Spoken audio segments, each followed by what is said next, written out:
Hi friends, welcome to our channel Suri's flag అడ్వెంచర్కి. నెల్లూరు జిల్లాలోనే చెప్పుకోదగ్గ ఊరు అంటే బుజ్జిరెడ్డిపాలెం అని చెప్పుకోవాలి. వ్యాపార వ్యవహారాలకి పెద్ద పీట ఈ ఊరైతే మడుకు. ఈ ఊరిలో వెలిసి ఉన్న కోదండరామ స్వామి ఆలయం యొక్క విశిష్టతని కనుక్కుంటాం. మనం ఎక్కడా కూడా చూసుంటాం ఇలాంటి ఆలయాన్ని కూడా. మనం అన్ని ఆలయాల్లో చూసుంటాం. స్వామివారు పక్కనే సీతమ్మ తల్లి ఉంటుంది, ఎడం పక్కన లక్ష్మణ వారు ఉంటారు. కానీ ఈ ఆలయంలో మడుకు వేరుగా ఉంటుంది. ఈ ఆలయం యొక్క విశిష్టత అయితే మనం తెలుసుకుంటాం. రాముల వారి తిరునాళ నెల్లూరు జిల్లాలోనే పెద్దపేట అనమాట. అంత వైభవంగా జరుగుతుంది. చుట్టుపక్కల గ్రామాలు మొత్తం కూడా రథోత్సవానికి ఇక్కడే ఉండిపోతారు. స్వామివారి కళ్యాణానికి కూడా ఇక్కడే ఉండిపోతారు. ఇది మొత్తం కూడా ఒక కుటుంబమే జరుపుతుంది. ఆ కుటుంబం ఏంది, ఆ కుటుంబం యొక్క విశిష్టత కూడా మనం తెలుసుకుంటాము. ముందైతే వీడియోకి వెళ్ళిపోతామండి. శాలివాహన శకం 1715 సంవత్సరంలో దొడ్లవారు ఇక్కడ పరిపాలిస్తూ ఉండేవారు. శ్రీ దొడ్ల రామరెడ్డి గారు అపార రామభక్తి కలవాడు. ఆయనకి ఒకనాడు ఆయన పొలంలో పనుకున్నప్పుడు స్వామివారు కల్లో కనిపిస్తాడు. ఆయన ఎలా కనిపిస్తాడు? సీతమ్మ తల్లి కుడివైపు ఉండగా రాముల వారు ఎడం పక్కన ఉంటాడు. అటుపక్క లక్ష్మణ వారు ఉంటారు. ఇలాగా 3 విగ్రహాలు కనపడతాయి స్వామి ఆయనకు. అలాగా కనపడిన తర్వాత స్వామివారు ఇలా చెప్తాడు. బుజ్జిరెడ్డి గ్రామంలో తన స్థిర నివాసముకై ఒక ఆలయాన్ని నిర్మించమని ఆదేశిస్తాడు. శాలివాహన శకం 1765 సంవత్సరంలో ఆయనకు ఒక దేవాలయానికి శంకుస్థాపన కావిస్తారు. 1784 సంవత్సరంలో తమ సొంత నిధులతోటి రాతి కట్టడాలతోటి నిర్మాణం పూర్తి చేసి స్వామివారి పూజా కార్యక్రమాన్ని మొదలు పెడతారు. అప్పటి నుండి కూడా స్వామివారికి కైకర్యాలు మొత్తం కూడా కొన్ని వందల ఎకరాలను పలు గ్రామాలలో దానం చేస్తారు. అప్పటి నుండి కూడా దొడ్లవారి కుటుంబీకులు ఈ ఆలయ బాధ్యతలు స్వీకరిస్తూ ఉండేవాళ్ళు. ప్రతి సంవత్సరము కూడా స్వామివారి శ్రీరామనవమి అయిన తర్వాత ఇక్కడ బ్రహ్మోత్సవాలను జరిపిస్తూ వస్తున్నారు. అలాగే ఈ ఆలయ ప్రాంగణంలో సీతాలక్ష్మి సమేత శ్రీ కోదండరామస్వామి వారు, చతుర్ముఖల్ ఆదిలక్ష్మి, శ్రీ లక్ష్మీ నరసింహస్వామి, శ్రీ ఆండాలమ్మవారు, శ్రీ ప్రసన్నాంజనేయ స్వామి ఆలయాలైతే ఈ ఆలయంలో ఉన్నాయి. అంతేకాదండు, ఈ ఆలయానికి ఒక ప్రత్యేకత కూడా ఉంది. స్వామివారికి కుడి పక్కన అమ్మవారు ఉంటారు. మామూలుగా ఎడమ పక్కనే చూస్తాం ఎక్కువ ఆలయాల్లో. కానీ ఇక్కడ విశిష్ట అంటే ఆయనకి కల్లో ఆ విధంగా కనపడింది. ఆ విధంగా కనపడింది కాబట్టి ఆ విధంగానే ప్రతిష్ఠించారు ఇక్కడ అమ్మవార్లని కూడా. ఇక్కడ ఒంటిమిట్ట కోదండరామ స్వామి ఆలయ ఆచారం ప్రకారమే ఇక్కడ స్వామివారికి కైకర్యాలు నిర్వహిస్తూ ఉంటారు. ఇక్కడ పౌర్ణమి ఘడియలో అంటే స్వామివారికి చైత్ర మాస పౌర్ణమి రోజు రాత్రిపూట కళ్యాణాన్ని నిర్వహిస్తారు. మనకు భద్రాచలంలో మధ్యాహ్నం నిర్వహిస్తారు. స్వామివారు నడినెత్తి మీదకు వచ్చిన తర్వాత అంటే సూర్యభగవానుడు ఆరు బయట నిర్వహిస్తారు. ఇక్కడ కూడా ఆరు బయట, అది కూడా రాత్రిపూట పౌర్ణమి రోజు స్వామివారికి కళ్యాణాన్ని నిర్వహిస్తారు. ఈ కళ్యాణాన్ని చూడడానికి వేలాదిగా భక్తులు తరలి వస్తారు. అంతేకాదు, ఇక్కడ కోనేరు కూడా ఉంది. 2.5 ఎకరాలు ఇక్కడ స్వామివారి కోనేరు కూడా ఉంది. ఈ దేవాలయం మొత్తం కూడా 2 ఎకరాలు విస్తరించబడింది.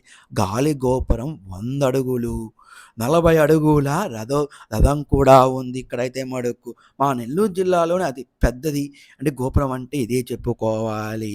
అంత విశిష్టమైనది. ఈ రథోత్సవం చూడడానికి వేలాదిగా చుట్టుపక్కల గ్రామాల మొత్తం కూడా ఇక్కడే వస్తుంది. ఈ దొడ్లవారే ఆ రథోత్సవానికి మొత్తం కూడా వాళ్ళ సొంత నిధులతోనే స్వామివారి రథోత్సవాన్ని జరిపించడం అన్ని సంవత్సరాల నుంచి కూడా వస్తుంది. శాలివాహన శకం నాటి ఆలయం అన్నమాట. అంత విశిష్టమైన ఆలయం. చూస్తున్నారు కదా, కనుల పండగగా ఉంది.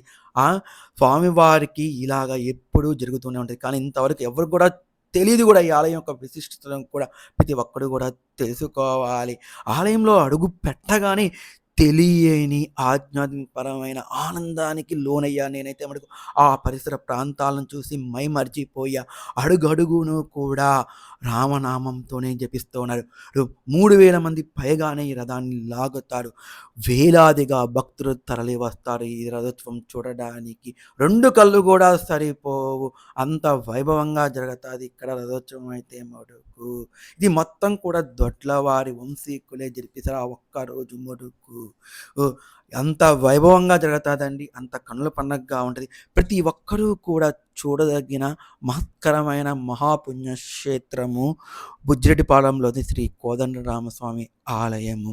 చాలా చాలా పురాతనమైన ఆలయం అతలికి శాలివాహన నాటి కాలం నాటి ఆలయం అంటే ఎంత విశిష్టం అంటారు అసలకి. అసలకి అమ్మవారిని, అయ్యవారిని చూస్తుంటే 2 కళ్ళు కూడా సరిపోవు. సాక్షాత్ వచ్చి కొలువు తీరారా వాళ్ళు ఇక్కడ. అంత జీవకళ ఉట్టి పడుతూ ఉంటది వాళ్ళ మొహాలలో అయితే మటుకు. అక్కడ స్వామివారికి వాహన గది కూడా ఉంది లోపలైతే మటుకు. తిరుగుతున్నంత సేపు ఒక ఆధ్యాత్మిక పరంగా లోనైపోయాం. రామ రామ రామ శ్రీరామ అంటూ అక్కడే ఉండిపోయాం. భక్తులందరూ కూడా అక్కడే ఉంటారు. ఇక్కడ రథానికి ఒక ప్రత్యేక స్థానం కూడా ఉంది. రథోత్సవం అయిన తర్వాత అందరూ అక్కడ రథానికి టెంకాయలు కడతారు. కానీ ఒక విశిష్టత ఉంది. కళ్యాణం జరిగేటప్పుడు మనము స్వామివారికి ముందుగా ధన్యం వేస్తారు. కానీ ఇక్కడ కాదు.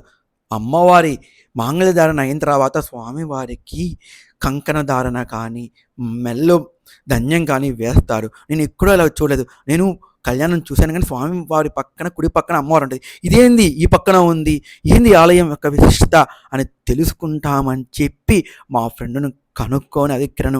ఆ కిరణ్ వలన ఈ ఆలయానికి వచ్చి ఆలయ యొక్క విశిష్టత తెలుసుకున్నాను.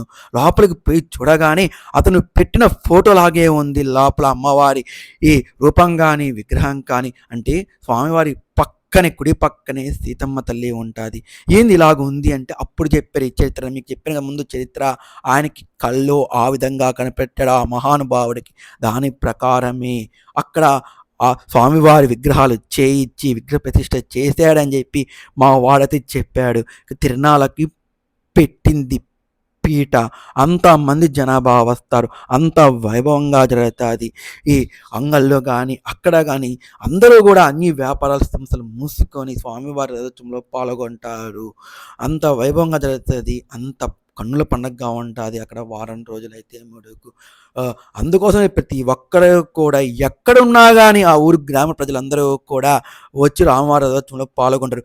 ఎక్కడి నుంచో రామవారి రథోత్సవం చూడడానికి బారులు తిరుగుతారు. పూర్తయ్యేంత వరకు ఒక్కడు కూడా బయటికి పోడు. స్వామివారి రథం ఆగిన తర్వాత అందరూ టెంకాయలు కొట్టి స్వామికి ఆర్తిచ్చి అందరూ వెళ్ళిపోతారు. ఒక్కరు కూడా ఉండరు మళ్ళీ కూడా. అంత వైభవంగా జరుగుతుంది ఇక్కడ. ఇక్కడ ప్రతి సంవత్సరం కూడా ఇలాగే జరుగుతుంది. ఇక్కడ ఇంత వేల మందికి అన్నదానం చేస్తుంటే బాగుంటుంది నా మనసుకు అనిపించింది. కాశీనాయన పుణ్యం సారు ఈసారైనా కాశీనాయన దయతోటి ఇక్కడ అన్నదానాన్ని నిర్వహిస్తే బాగుంటుందని కాశీనాయన భక్తులతో కొంతమంది చర్చించాను. నాయన సలహాతోటి ఇక్కడ కానీ అన్నదానాన్ని ఏర్పాటు చేసిన వేల మందికి బాగుంటుందని నా మనసుకు అనిపించింది. అది నెరవేరాలని పైవాడు ఇక ఈ వచ్చిన జనాభా మొత్తానికి కూడా పంచపక్ష పరమాణాలతోటి ఆ అన్నదానం చేయాలని ఆ పరమాత్మను కాసిన ఆయన ఇక్కడ కూడా వచ్చి వీళ్ళందరూ ఆకలి బాధ తీర్చాలని చెప్పి నాకైతే అనిపిస్తూ ఉందండి. అయితే మటుకు ఇక్కడ వచ్చిన వాళ్ళందరికీ కూడా నీళ్లు, తర్వాత డ్రింక్స్, ప్రతి ఒక్కటి కూడా మజ్జిగ అన్నీ అందిస్తున్నారు. ఎవరికి కూడా ఇబ్బంది లేకుండా కూడా వాళ్ళు కాళ్ళు కాలుతూ ఉన్నా కానీ లెక్క చెయ్యకుండా రథం లాగే వాళ్ళైతే శ్రీరామ శ్రీరామ శ్రీరామ అంటూ కాళ్ళను తాళ్ళు పట్టుకొని చీళ్ళు పట్టుకొని లాగుతూ పోతున్నారనమాట. వాళ్ళు మండు టెండళ్ళు భక్తి పారవస్యంతో ఈ రథాన్ని లాగుతూ ఉంటారు. దాదాపు 1 గంట పైనే పడుతుందండి రథం లాగేదానికి. ఆగుతూ పోతాడు. మొత్తం 4 వీధులు తిరుగుతాడు స్వామివారు ఇక్కడ. అంత వైభవంగా జరుగుతుంది. ప్రతి ఒక్కరూ జన్మ తీసుకుంటారు. ఒక్కసారైనా సరే ఇలాంటి తిరునాళ్ళను చూడాలి. మా నెల్లూరు జిల్లాలోని ప్రముఖ తిరునాళ అంటే శ్రీ కోదండరామ స్వామి తిరునాళ. అది కూడా బుజ్జిరెడ్డిపాలెమే అని చెప్పుకోవాలి. నేను ఆత్మకూరు నుంచి వచ్చి ఇన్ని సంవత్సరాల తర్వాత స్వామి దయ వల్లే నేనైతే వచ్చాను. నా ఆనందానికి అవధులు లేవు.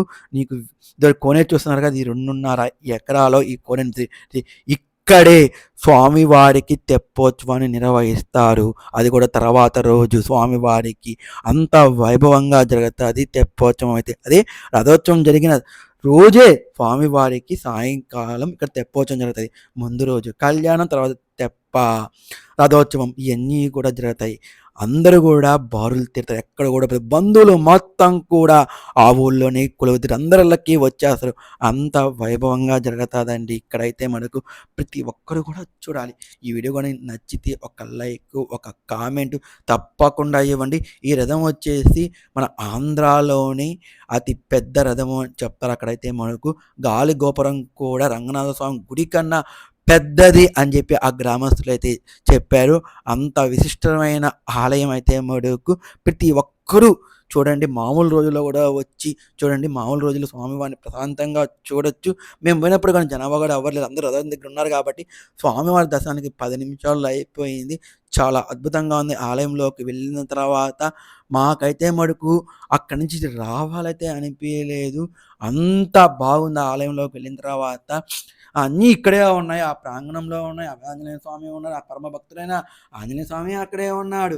లక్ష్మీ నరసింహస్వామి అక్కడే ఉన్నారు. లక్ష్మీదేవి అక్కడే ఉంది. అందరూ ఆండాళ్ళ అమ్మవారు అక్కడే ఉన్నారు. అందరూ కొలువు తీరున్నారు ఈ ఆలయంలో అయితే మటుకు. అంత వైభవంగా అంతా జరిగింది అంటే అంతా రాముల వారి కరుణాకటాక్షాలు